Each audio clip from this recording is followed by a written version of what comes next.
இப்ப அந்த கஷ்டம் கிடையாது. ஆமா செல்ல கையில கொடுத்து வாய்க்கால போட்டு வச்சது அங்கே எல்லாம் வந்துருக்குமா. ஆமா என்ன வேணும் அவ்வளவு தேவைக்கு வந்துருக்கு. சரி எவ்வளவுதான் பொன்பொருட்கள் இருந்த போதிலும் ஏனாக என்ன காசுக்கு பிள்ளை வாங்கி கடை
காசு கொடுத்து பிள்ளை வாங்கி வளர்த்து வந்த போதிலும் அந்த பிள்ளை நம்ம அம்மா அப்பா என்று சொல்லி கொடுத்து வளர்த்து வந்தாலும் பிள்ளைகள் விளையாடும் போது சேட்டை பண்ணும். வாங்கி ஒரு அடி வைப்போம் சேட்டை பண்ணாத. பக்கத்து வீட்டுக்காரி சும்மா இருப்பாளா பிள்ளைய கூட்டு வச்சு சொல்லுவாளே அவனே அம்மா நினைச்சு அடிச்சுட்டு காலதும் அம்மா காசு கொடுத்து வாங்கி வளர்த்துட்டு இருக்குதா. 10 மாசம் சுமந்து பெற்றிருந்தா உன்னை அடிப்பாளா இப்படி நீ பெத்தெடுத்து வளர்க்கிற தத்தெடுத்து வளர்க்கிறாங்க சொல்லி கொடுப்பாளே. அதுக்கு பிறகு என்ன பார்த்து அம்மா என்று வார்த்தையால கூப்பிடுமா கண்டிப்பா கூட மாட்டா. அதனாலதான் நானே வெற்றெடுக்க வேண்டும் நான் பெற வேண்டும் தன்னோடு பிறக்க வேண்டும் நான் பெற்றெடுக்க வேண்டும் பிள்ளை தன்னோடு பிறக்க வேண்டும். ஆமா எல்லாத்தையும் அண்ணாணி கூட தெரியாமா தன்னோடு பிறந்தவன் நல்ல ஒரு துணையாக இருப்பான். சரி அதனால கண்டிப்பா நம்ம என்ன செய்யணும் என்ன அதனால நானே 10 மாதம் சுமந்து வெற்றெடுக்கக்கூடிய பிள்ளையாக இருக்க வேண்டும் சுவாமி. நானும் இத்தனை வருடங்கள் திகைந்த போதிலும் ஒரு புழு பூச்சிக்கு கூட வழி இல்லாம போய்விட்டதே. புழு பூச்சி ஆமா ஒரு அரைப்படி பச்சரிசி எடு நிறைய பேருக்கு மாவு இடிச்சு வச்சுப்போம். ஒரு அரைக்கட்டு கருத்தி வாக்கி அதை போட்டு இடிச்சு போடு. ஒரு தேங்காய் திருடி அது மாவு போடு. சரி போட்டு நல்லா பிசைஞ்சுக்கோ. பிசைஞ்சிட்டு மாவு ஒரு 10 முறை எடுத்து சாப்பிட்டு பச்சை நிறைய குடிச்சிரு. மறுநாள் காலையில எவ்வளவு பூச்சி புழு வருதுன்னு மட்டும் பாரு. ஆமா அட கூறிட்டவன் பிள்ளை பூச்சிக்கு வழி இல்லையேன்னு புலம்புறேன். புழு பூச்சி அப்படி சொல்லியா நீ புழு பூச்சி உண்டா வழி சொல்றியோ? நீ புழு பூச்சி இல்லைனாலும் அது நல்ல வழி.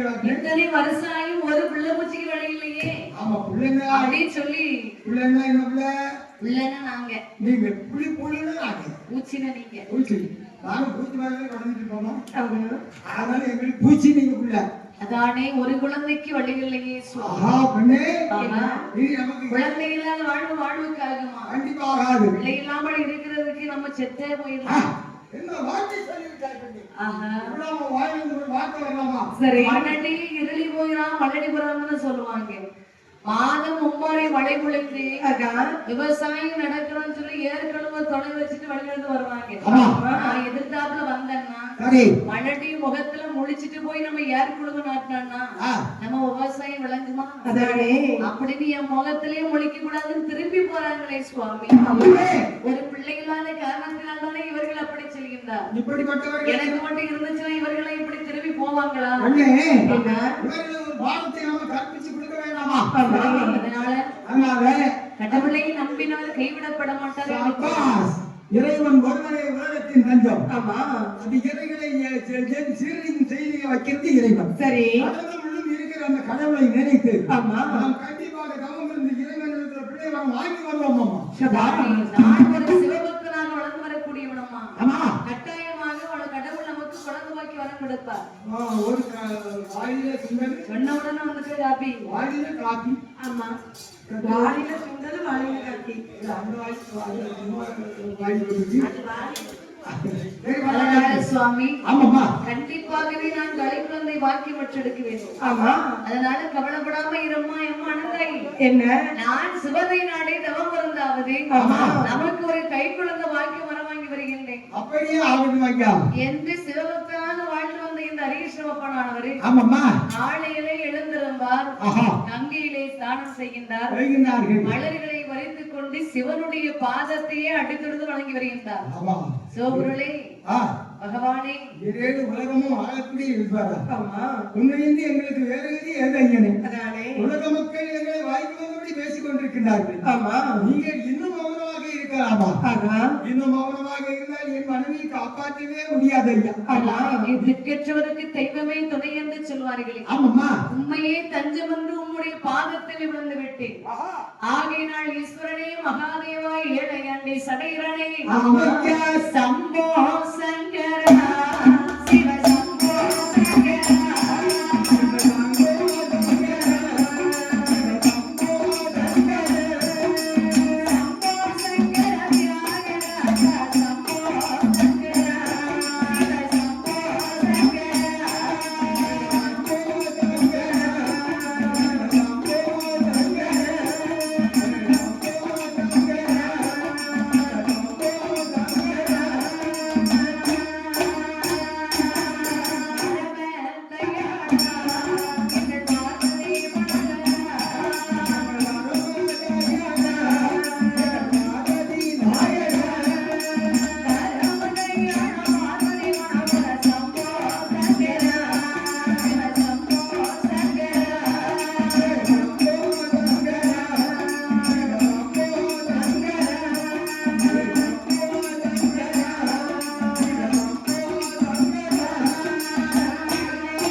இந்த ஹரிகிருஷ்ணன் கட்டாயம் கடவுள் நமக்கு ஒரு கை குழந்தை வாக்கியம் தருவார். மனதை ஒருநிலைப்படுத்தி உறுதியோடு அவரை நாடி தவமிருந்தவையானால் கட்டாயமாக எந்த தெய்வமாய் இருந்தாலும் நமக்கு அது வரம் அறிவித்து விடும். சரி, இல்லையா?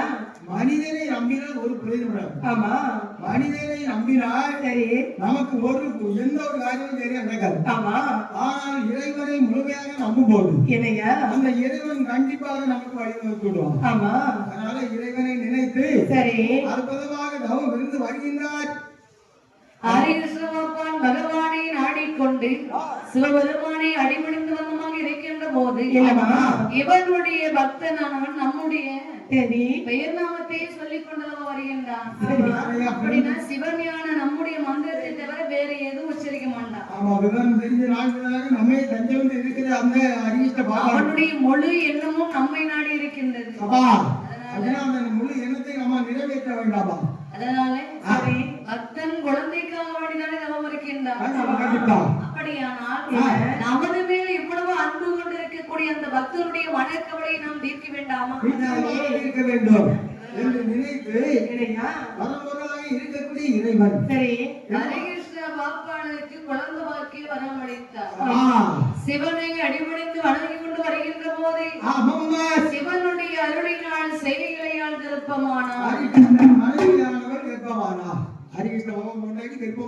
இப்படியாகவே என்ன உங்களுக்கு கஷ்டமா சொல்றான்?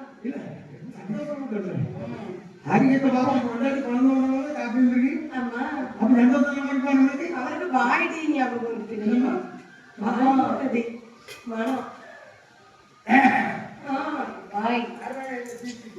அப்படியானால் என்னமா இப்படி சிவனுடைய அருளினால் செய்யலையால் கர்ப்பமானார். அப்படி அனந்தையான கர்ப்பமான நாளையில இருந்து அவள் ஒன்று அவரே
என்னம்மா?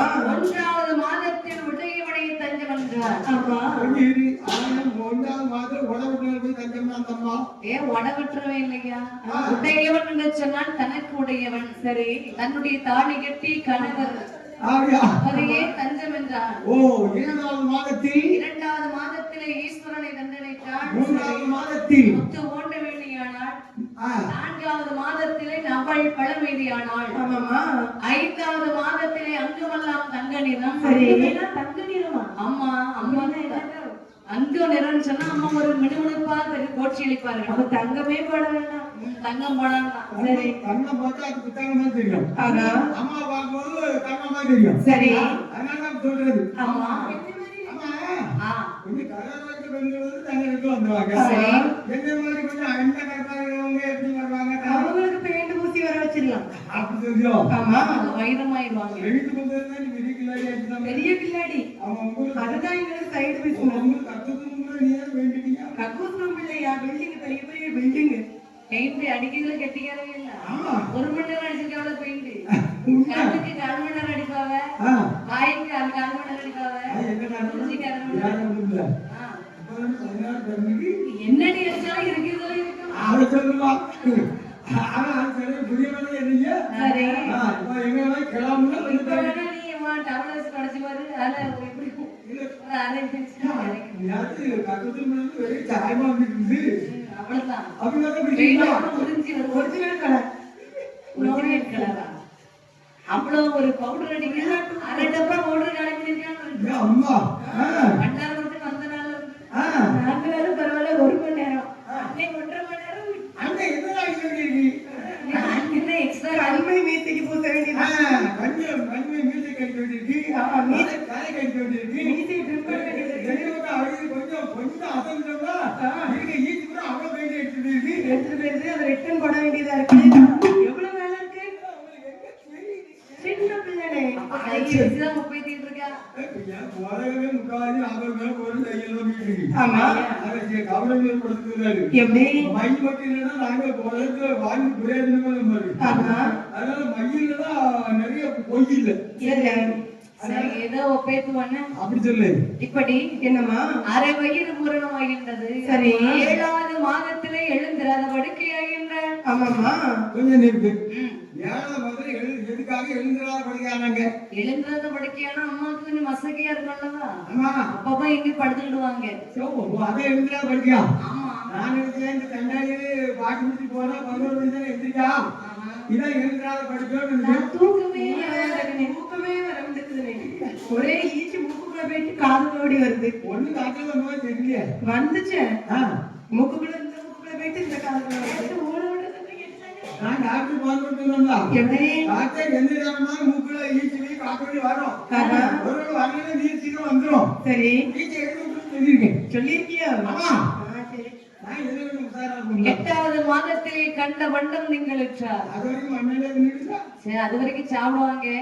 அதான் ஒரு பெண்ணு குழந்தை உண்டாயிட்டாங்கன்னா அதுக்கு முன்னாடி சாப்பிடாதாங்க பொருள் எல்லாம் அதுக்கு தான் சாப்பிடுறதுக்கு ஒரு ஆசை வரும். ஓ, அப்படி சொல்லுவாங்களா? ஒரு விருப்பங்கிறது வரும். உண்மை உண்மை. கணவர் வீட்டை விட்டு வெளியே பஜாருக்கு போயிட்டாருன்னா சரி, உடனே அந்த அம்மா சொல்லுவாங்க, என்னங்க சொல்லு, நீங்க பஜாருக்கு போறீங்க. ஆமா, பஜாருக்கு போறீங்க. நீங்க போயிட்டு வரும்போது சரி 1 kilo apple, 1 kilo orange, 1/2 kilo முறுக்கு, 1/2 கிலோ மிச்சரு, 1 கிலோ அல்வா, இதெல்லாம் வரும்போது நீங்க வாங்கிட்டு ரைஸ் கொஞ்சம் இருக்கான்னு பாத்துக்கிட்டு என்ன இருக்கேன்னு பாக்குறீங்க. Kidney, 1 kilo apple, 1 kilo orange, 1 kilo பலாப்பழம், 1 கிலோ சக்கரப்பழம், 1 கிலோ மாம்பழம். அதான் 2 கிட்னி இருக்குல்ல, அதெல்லாம் டேமேஜ் ஆயிட்டு. நீ வேற கிட்னி வச்சுதான் முன்னாடி வாங்கி கொடுக்கணுமா என்ன? ஆகா, கல்யாணம் முடிக்கிறதுனா குத்த சேர்த்து வைக்கணும் என்ன? 2 கிட்னி நல்லா இருக்கு. நீ கவலை வேணா. இன்னைக்கு ரைஸ வாங்குறோம், சாப்பிடுறோம், தூக்குறோம். நாளைக்கு போறோம். சாப்பிட்டீங்க கோயிலுக்குள்ள வந்து காலை உரிச்சு விடுவேன். சாப்பிட்டு படுத்து ரைஸ்ல சாதா சைவம். தப்பாவே நினைக்காதம்மா. அப்பா நினைக்க மாட்டா. பெரிய நல்லவா. உங்க வாய் நாளே இது என்னது? வேலி வளர்க்காங்க. எப்ப வளர்க்க சண்டாளா நீ எங்க கொல்லங்க முடிவெட்டாம இருக்க? ஏம்மா முத்தாரமா பறக்க வேலி வளர்க்காங்க. வேலி வளர்க்கறாளோ இல்ல நம்ம அதுக்கு குப்பை போடுவாளோ? அப்பளம் இருக்குதாங்க. ஏம்மா, வாவுல பாஜக கொஞ்சம் வெளில வந்து சாப்பிடுவாரு. சரி. அப்போ ஆமா.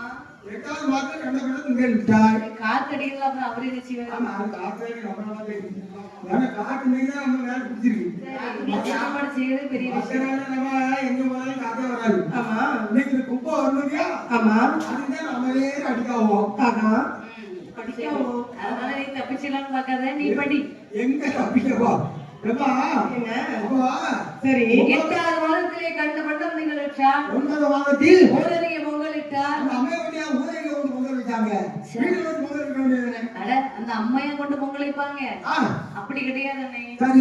அந்த காலத்துல ஒரு பெண்ணை குழந்தை உண்டாயிருக்காங்கன்னு சொன்னா ஆ, முச்சந்தியில் வைத்து சூரிய பகவானுக்கு வெண்பொங்கல் வைப்பார்களாம். ஓ, என் ஐயா சூரிய பகவான் ஐயா, ஆஹா. அம்மா குழந்தை உண்டாயிருக்கிறாங்க, ஆமா. நல்ல முறையில சுகப்பிரசவம் ஆயிடணும். ஐயா, கடலுக்குள்ள இருக்கிற ஒத்த கஷ்டம் இல்லாம வெளியேற்றிடும் ஐயா கடையில அப்படின்னு சொல்லி ஒரு வேண்டுதலுக்காக பொங்கல்